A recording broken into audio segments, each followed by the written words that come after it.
Part 2. Lower Fire Month, 9th month, 3rd day, 09:49. Climb walked along the main street of the royal capital. Climb blended perfectly into the mass of humanity, given that he had few distinguishing features about him. He did not wear his distinctive suit of white armor. While he could use certain alchemical items to change its color, he was not that attached to it. Besides, there was no need to go around in full plate armor while walking on the streets. As a result, he dressed lightly, wearing a chain shirt under his clothes. Only the long sword at his waist marked him as visibly different from the average citizen. He looked like a patrolling soldier, a city guardsman, or a mercenary when outfitted in that way.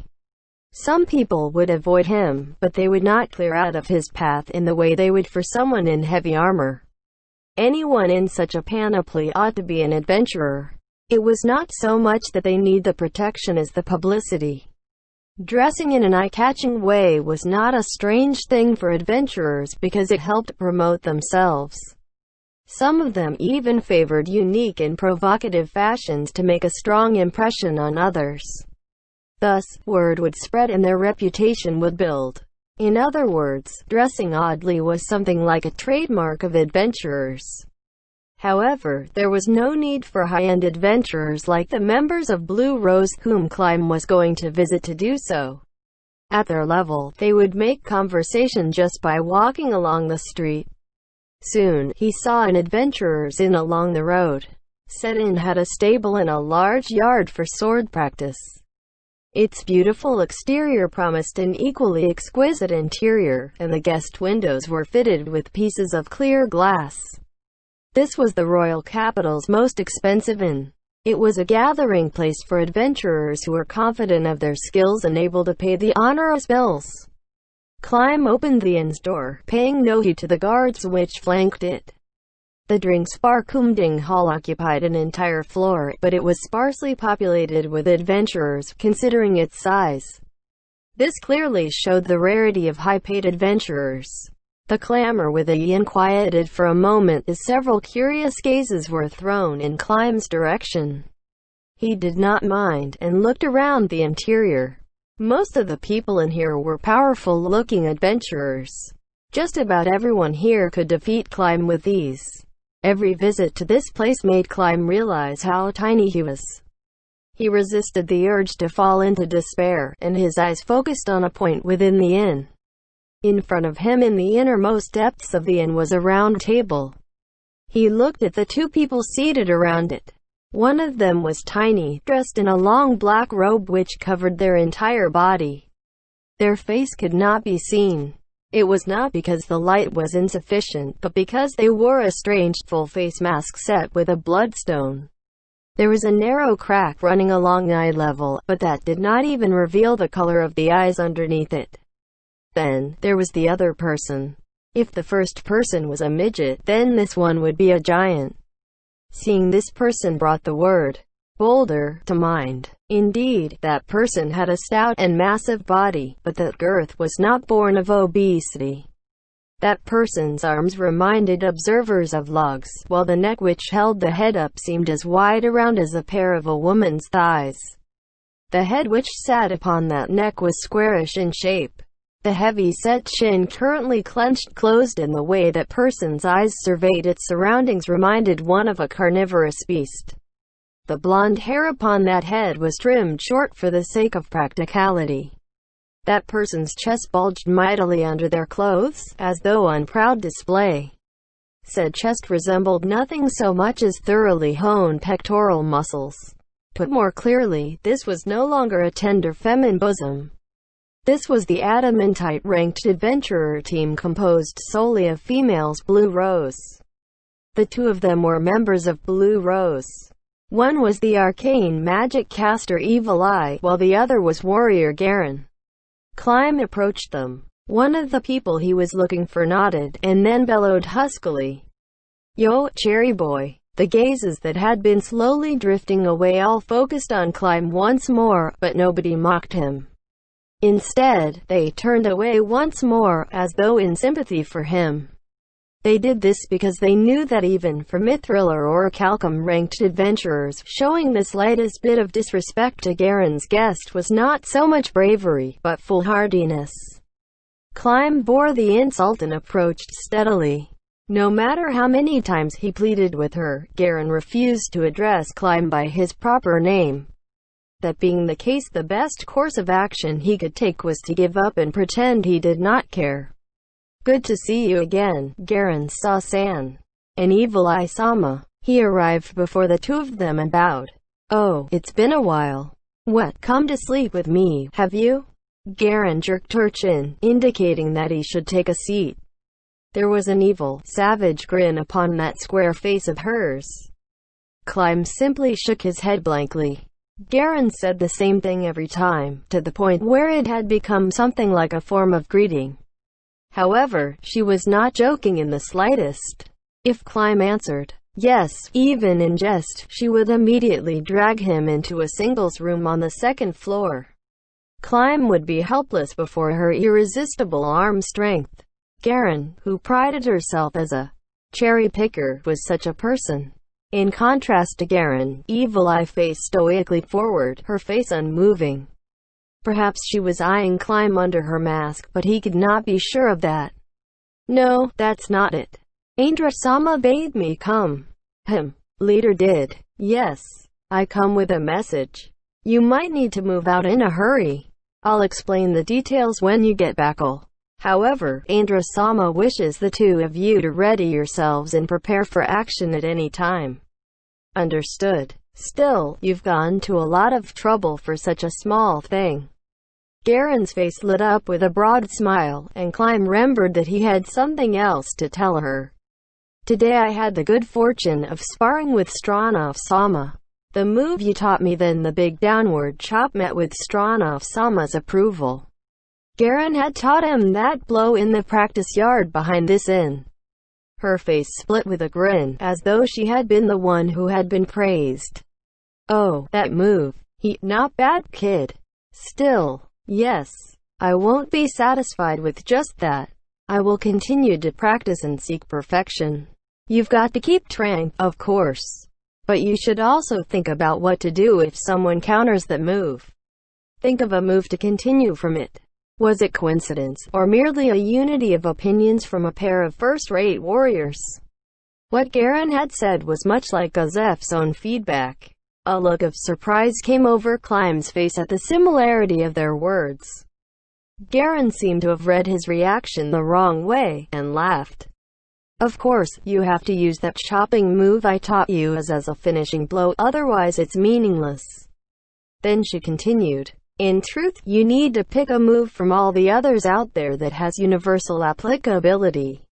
However, you can't do it. Garen's words hinted at Climb's lack of talent. Therefore, you need to develop a way to attack at least 3 times in combination.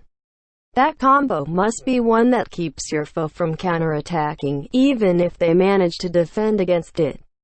Climb nodded. Of course that won't work when fighting many armed monsters. But against humans, that ought to be enough. While you'll be in trouble once your opponent sees through your attack patterns, it ought to be effective the first time you face any foe. Hammer them, and keep hammering them. Understood. Climb nodded heavily. This morning, he had only managed to get one hit in on Gazef. On every other occasion, Gazef had seen through him immediately and he had been counterattacked in turn. Then, could he lose confidence because of that? Of course not. Could he allow himself to fall into despair because of that? Of course not. It was the opposite. It was precisely the opposite. A mere commoner like himself had been able to come that close to the strongest warrior in the kingdom, no, the surrounding countries.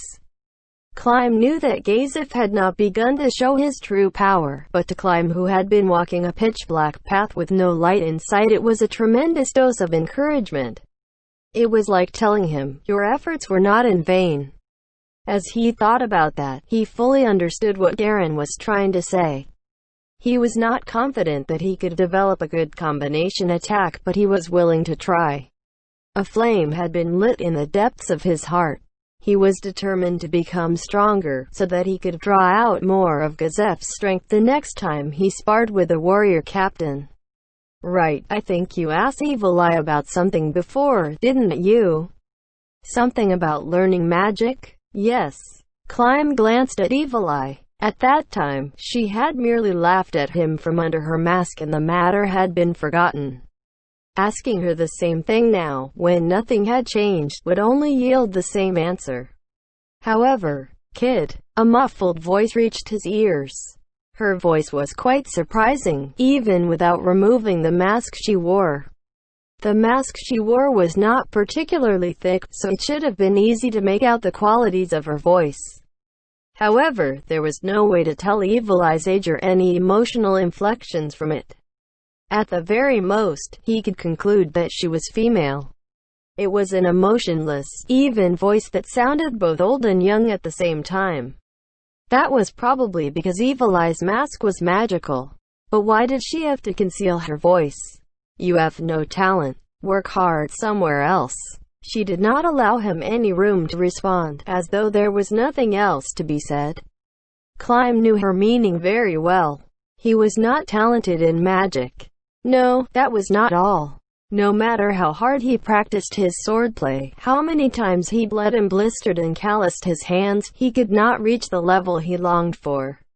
Low walls which a talented individual might soar over were like insurmountable barriers to climb.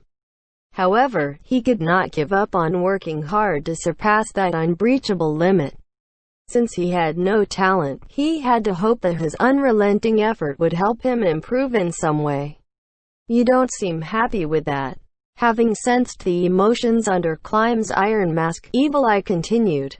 Talent is an inborn ability. Some people say that talents are like buds before they blossom, and everyone has talent. HMPH. To me, that's just wishful thinking, something idiots use to comfort themselves. Even the leader of the 13 heroes was the same way.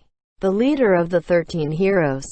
According to legend, he was just an ordinary person, weaker than anyone else. However, he continued swinging his sword even when injured, and he eventually became a hero who was stronger than anyone else. He was a mighty being who could grow without limit. He was talented, but it just hadn't flowered yet. It's different from your case. You've worked so hard, but that's all the talent you've shown. Not everyone has talent, and the difference is blindingly obvious between the haves and have-nots. Therefore, I won't tell you to give up, but you ought to know your limits. Evil Eye's stern lecture was followed by a brief silence. In the end, Evil Eye broke it. Gaze of Stronov. He's a good example. People like him would be considered talented. Climb. Do you think you can make up the difference between the two if you with effort? He could not answer. His training today had made him realize that he was nowhere near that league. Alright, maybe he's not such a good example. Still, the only person I can think of whose swordsmanship approaches his was among the 13 heroes. Garen here is good, but she can't beat Gazef. Hey, don't compare him to me. Gazef's a man with a foot into the realm of heroes, do you know?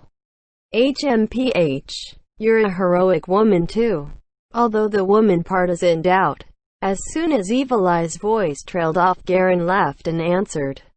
Oh aye, Evil Eye. These heroes in question are monsters with unique abilities that have surpassed the realm of humanity, right? I do not deny that. Then I'm still human. Just an ordinary person who can't reach the realm of heroes. Even so, you're still talented. You're not an untalented person like Climb. Climb, you shouldn't be fixated on trying to grasp the stars. Climb knew better than anyone else that he lacked talent.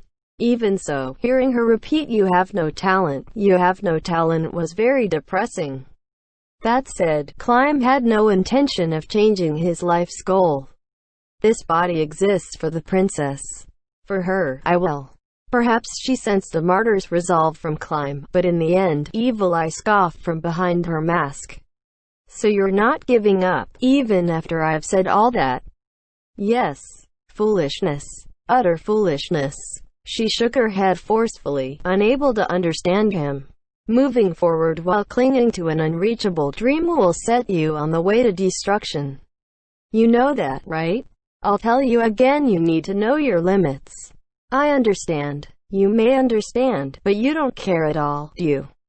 The word foolish does not even begin to describe men like you. You're the type who dies early, and someone will weep for you when you do. Am I wrong? What's this, Evil Eye? You're bullying Climb because you care about him? Evil Eye rounded her shoulders as she heard Garen speak. Then, she turned to Garen and grabbed her by the lapels while shouting, "Will you shut up, you beefcake bimbo?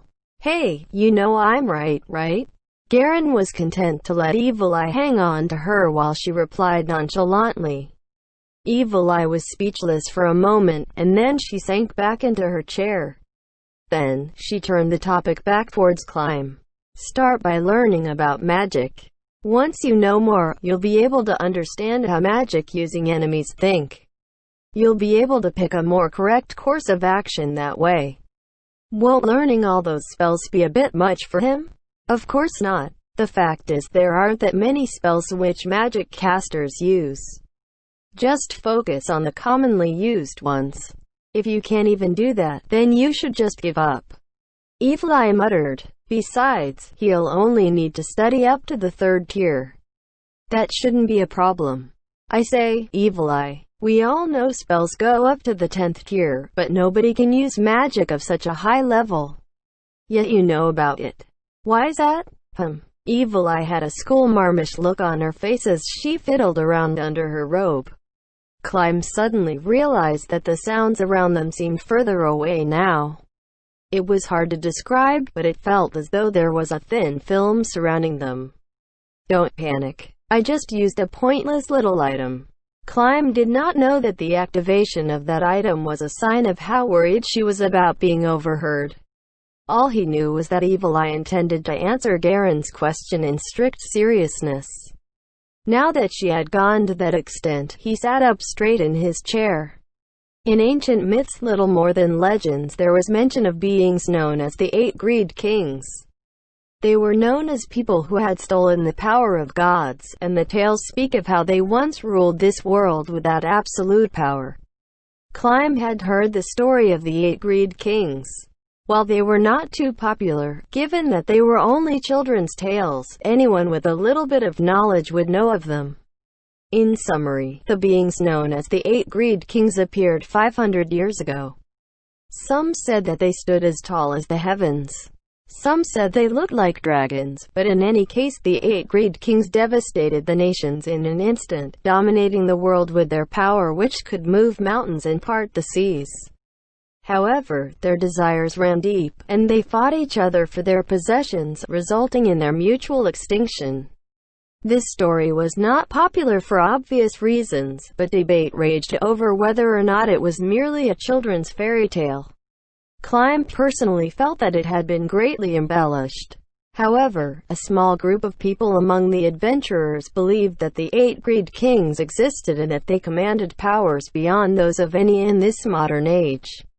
The proof of that was a city within the deserts far to the south.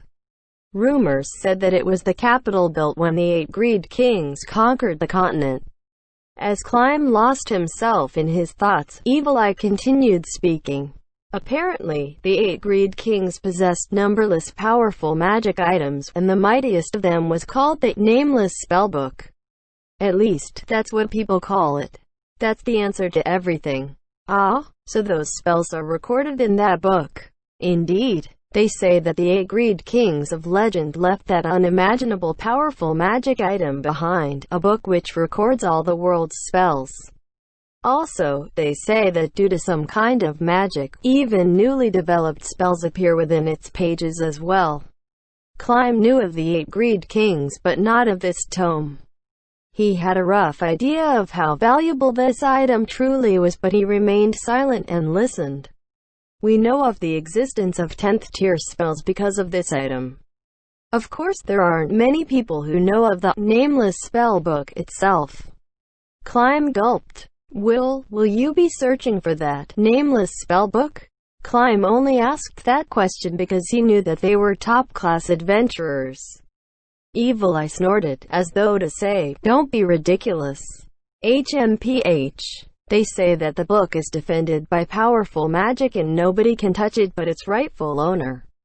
Apparently, it's worth as much as an entire world, which is a hint as to how dangerous it really is. I know my limits, so I don't desire it. I'd rather not die in a stupid way like the 8 Greed Kings. Your leader is said to wield one of the weapons belonging to a member of the 13 heroes. Does she feel the same way? That's something else entirely. However, I only heard about it from someone who saw it before. I'm just unclear about the details. I think we've drifted off topic, but that's that. Do you get it now, Garen?"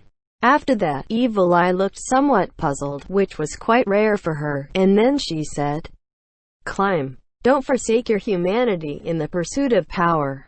Forsaking humanity? You mean like the demons in stories? That's one way. There's also becoming one of the undead, or a magical being. Normal people can't do that. Which is true. But after you become undead, your mind often twists to go with it. When once you only acted to fulfill a passionate dream, the changes in the body are echoed in the soul, and you become a terrifying monster. The voice from under that mask was typically devoid of emotional inflection, but now it was tinged with a hint of regret. Garen noticed how Evil Eye was staring into the distance and deliberately spoke up in a bright voice. Well, the princess would probably faint if she woke up and saw that Climb had become an ogre. Evil Eye had probably sensed the good intentions behind Garen's words. Her voice returned to its usual emotionless pitch. Indeed, that's a way too. Transmutation-type spells can briefly allow you to change into another species. I'll be frank, they're valid options for improving your physical attributes. I think I'll pass on that. If you simply desire strength, then changing into another species is quite effective. After all, the human body is hardly exceptional, and the same abilities are more effective when one's basic physical attributes are improved. That much was obvious. Between two evenly skilled opponents, the one with the better physical attributes would have the advantage. The fact is that many of the 13 heroes were non-humans. By the way, they're called the 13 heroes, but there were more of them than that. However, only 13 of them made it into song and story. The battle against the demon gods was one that crossed all racial boundaries, and certain human-centric people didn't want to let the other species shine too much in the heroic sagas. Evil Eye seemed to be making a dig at certain people. Then, her attitude changed, and she continued in a nostalgic tone. The warrior captain of the air giants and his axe of cyclones. The elf royal family who bore the special characteristics of the ancestral elves. And the Black Knight who wielded the 4 swords of darkness. The original owner of our leader's Kugane was also a human with demon's blood. The 4 swords of darkness, huh? Black Knight, one of the 13 heroes, was renowned for possessing 4 blades. The evil sword Hyumulus, the demon blade Kugane, the sword of decay Crocdabble, and the death sword Sphes. One of those blades was in the hands of Lakush, the leader of Blue Rose. The demon blade Kugane, created by condensing infinite darkness, is said to be the mightiest of the 4. I have a question. Is it true that if it unleashes its full power, it could project enough dark energy to swallow a country whole? What are you talking about? Evil Eye asked in a confused tone. I once heard our leader muttering to herself when she was alone. She held her right arm and said, "Only a woman who serves the gods like myself can suppress its demonic power with all my will," or something like that. I've never heard of anything like that before. Evil Eye tilted her head in surprise. Still, if the owner says that, it might be true. Then is there really a dark Lakush, born from the dark side of her spirit? What? No, I just happened to hear her muttering to herself again. Don't think she noticed me. So I decided to take a listen. And in the end she ended up saying, "If you get careless, this being of blackness born of the source of all darkness shall take over your body and release the demon blade's power," or something. Sounded pretty bad. This. Well, we can't rule that out. Some cursed items can control their owners' minds. Things would be pretty dire if something like that happened to Lakush. I felt that she was trying to keep it a secret, but this is something big, right? So when I asked her straight up, she blushed and told me not to worry about it. It must be pretty embarrassing for a priest who should be the one removing curses to end up falling victim to a curse herself. Perhaps she doesn't want us to worry. Does she really intend to bear that burden by herself? I didn't see her act like that again after that. But think about it. Didn't she start wearing all those meaningless armor rings on all her fingers after obtaining the demon blade? I thought she put them on to be fashionable. Do you mean they're ceiling-type magic items or touchstones of some sort? Climb could no longer pretend to be unmoved, and he frowned. From what he had seen and heard, Lakush might well be under the control of an evil magic item. He became even more worried as he thought about where he had just been. Will Ren or Sama be in danger? Evil Eye stopped Climb before he could rush out. Don't worry. I doubt the situation will deteriorate. She won't be taken over unawares, even if the power of darkness threatens to take her over. We'll have to take the fact that she didn't tell us as a sign that she's confident of controlling it herself. I'm certain she has the mental strength for it. Still, I didn't expect the sword to have that kind of power. Even I've never heard of that before. Should we talk to Azuth for safety's sake? I'm not too happy about asking a rival for help, but, well, she is his niece, so we should let him know, at least. Then shouldn't we do that right away? We still need to track him down too. We should just prepare ourselves to back Lakush up at any time. After all, it takes an adamantite ranked adventurer to stop another. That reminds me, Garen. I heard that a third adamantite ranked adventurer team was formed in Irantel. What? Really? That's the first time I've heard of it. Did you find that out when you went to the Adventurers Guild this morning? No. Yes. Sorry, I forgot to tell you. Their team seems to be black. Black? I thought we'd have brown or green after blue and red. Well, black is one of the colors of the 6 great gods. Nothing strange about that. Who knows, the next one might be white. I'm no fan of the slain theocracy. Actually, didn't we have a big fight with one of their special ops units? Climb sensed that he had overheard a pretty dangerous topic, but neither of them paid him any heed as they kept talking. Garen, you hate them.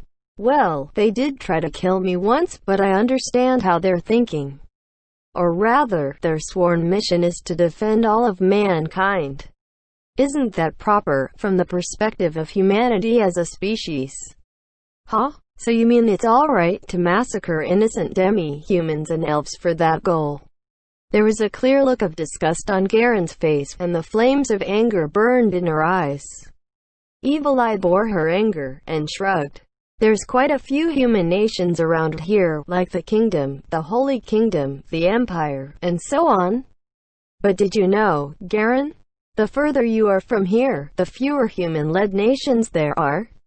All of them are countries composed of demi-humans or species that are superior to mankind. Did you know that some of them even trade in humans as slaves? The reason why there aren't any of those countries around here is because the slain theocracy has been going around and exterminating any demi-humans that pop their heads up. Garen's anger went out as she heard Evil Eye's words. Still, she was frowning as she replied, well, demi-humans were always physically superior to mankind anyway. If they banded together and developed culture, humanity wouldn't be able to deal with them. Basically, all humans should think highly of the theocracy. It's true that they're ruthless, which is a demerit, but even so, nobody else has done more for mankind as a whole. Of course, whether or not someone the few they abandoned could say the same thing is a different matter entirely. Besides, it's quite likely that they were the ones who originated the Adventurers Guild. Seriously? Who knows? There's no telling if it's true or not, but the possibility is very high. After all, the Adventurers Guild was founded after the battle with the demon gods, when humanity's strength had been greatly diminished. I suspect they were preserving their power, and wanted to aid the various nations without causing friction, and thus they set up that organization. Silence filled the table after the discussion ended. Unable to bear it, Climb spoke up. Forgive my interruption, Evil Eye-sama. You said the new adamantite-ranked adventurers had emerged. Do you know their names? Right, I mentioned that. I think one of them is called Mon. He's their leader, a warrior called the Dark Hero. They haven't picked a name for their team yet, but everyone calls them Darkness. I see. How about the other members? I heard hers paired with someone called Nabe, an arcane magic caster known as the Beautiful Princess. Just the two of them. What's up with that? Are those idiots so confident in their abilities that... No, it's because of those abilities that they're adamantite ranked. Are they hiding some kind of secret weapon? Is that it? What accomplishments do they have to their name? Climb leaned in to listen as well. This was an adventurer team which had obtained the adamantite rank. They must have embarked on all manner of adventures which would set people's hearts aflutter. He was burning with anticipation even before hearing a single word. All this was done within 2 months. First, they eliminated the thousands of undead which showed up in Irantel. Then, they exterminated the Northern Goblin Tribe Alliance, found rare herbs in the Great Forest of Tob, slew a giant basilisk and eliminated a band of undead that had escaped from the Cat's Plains. In addition, I hear they defeated an incredibly powerful vampire. A giant basilisk, Climb repeated in a breathless voice. It was a huge monster that was almost 10 meters long, like a cross between a lizard and a serpent. It had a petrifying gaze attack. Its bodily fluids were a poison that could cause instant death, and its hard, thick skin rivaled mithril in toughness. It was a terrifying being, so being able to defeat a monster like that which could destroy a town was a perfectly sensible reason for being promoted to adamantite rank. However, there was one problem with that. That's amazing. Still, did they really do it with just the two of them? Surely just 2 people, being a warrior and an arcane magic caster, wouldn't be able to deal with a giant basilisk, right? Doesn't seem possible to me. Indeed. It was almost impossible for just 2 people to do it, especially if they were a warrior and an arcane magic caster. How would they heal themselves? How could they resist its petrifying gaze, its toxic bodily fluids, and its other special attacks? Sorry, I can't really say it was just the 2 of them. I hear they subdued the wise king of the forest by force and made it their minion. The wise king of the forest? What manner of beast is that? Climb recalled the name from various heroic sagas and similar stories. However, it would be terribly rude to interrupt right now. I don't know the details either, but apparently it was a magical beast which inhabited the great forest of Tob since times of old. It possesses matchless might. My colleagues once. Yes, I don't think they encountered it when they went to the great forest 200 years ago. Evil Eye shrugged as she mentioned the figure of 200. Such a number would not be anything out of the ordinary for forest elves, but given her attitude, Climb could only conclude that it was a jest of some sort. Oh ho, then, how credible are these stories? They've probably been spiced up or something, right? It was always like that. Sometimes a tale was accidentally exaggerated in the telling, or corpses were so badly dismembered that one could not get an accurate body count, and sometimes adventurers just wanted to brag for fame. Thus, these stories often ended up embellished. In contrast, Evil Eye erected a finger and wagged it with a tch. Well, these stories seem pretty factual. The Irantel incident in particular, where that man threw his great sword and slew an undead giant, then carved his way through a 1,000-strong horde of undead. These reports came from the serving guardsmen and their accounts all tally up. Thus, I doubt there was any exaggeration of his exploits. They eliminated the masterminds behind the undead horde and the corpses have been verified, and they destroyed a pair of skeletal dragons before that. Garen was speechless, and Climb asked her, "Even you would have trouble with them too, am I right, Garen-san? If it was just several thousand zombies or skeletons, it'd be fine. I could smash my way through those. Even the two skeletal dragons might be doable. But I can't say the same for the masterminds behind the incident. I've no confidence of being able to deal with them if I didn't know their abilities." Their unofficial opinions which state that they were from Zuranon. Really, Evil Eye? If it was their disciples, then I'd be out of luck. It'd be really hard to beat them after fighting so deep into hostile territory. Make one little mistake, get poisoned or paralyzed, and the show's over for you. How did the two of them heal themselves? Potions, maybe? Who knows, that Hmong warrior might be able to use divine magic like our leader. Or perhaps that beautiful princess girl could use it. We can't rule that out. Evil Eye nodded in agreement. Still, a gigant basilisk. Yeah, I've got nothing. Enemies like that are too much for warriors. For any close-range fighters, actually. I've got the power of Gaze Bane on my side, but it'd be really risky without backup. Heard that, Climb? In other words, Garen can't do it by herself. In other words, it'd all be up to that Nabe woman.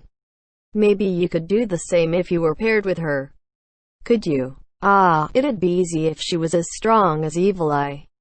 If it were you, you could take care of it yourself with long-ranged combat, even without getting serious, am I right? As if I'm that great. I'd have to show my true power. Well, with you around, the only thing I'd have to handle would be the skeletal dragons. No, that'd mean I was just relying on your strength. If I were grouped with an Orichalcum-ranked magic caster and we split up. Yeah, not going to happen. Climb found this very surprising. Was Evil Eye really such a powerful magic caster? Under normal circumstances, adventurer teams ought to be made up of members of equal strength, and they ought to be able to adventure together. Why was there such a big discrepancy here? I doubt that would be the case. I know your strength very well, Garen-san. I'm certain you won't lose to those people. Ooh, that's high praise. Alright, wanna do it? I'll have to refuse. That's why you're a cherry boy. You know, they say that it's a shame for a man not to eat what's been laid out in front of him. There's no point in staying cherry forever, you know. What'll you do when you finally get it on with a woman you like? Do you want her to say you suck in bed? Do you get off on that sort of thing? Are you a masochist or something? Garen did not wait for Climb to reply. After that, she sighed with exaggerated loudness. Fine, fine, I won't force you. I'm good to go whenever, so if you want a quickie with me, just let me know. Still, that beautiful princess nickname is pretty embarrassing. Does she live up to it? I've heard that Nabe person is really beautiful. According to the rumors. Here Climb thought he sensed Evil Eye glancing at him. A hunch that proved to be true moments later.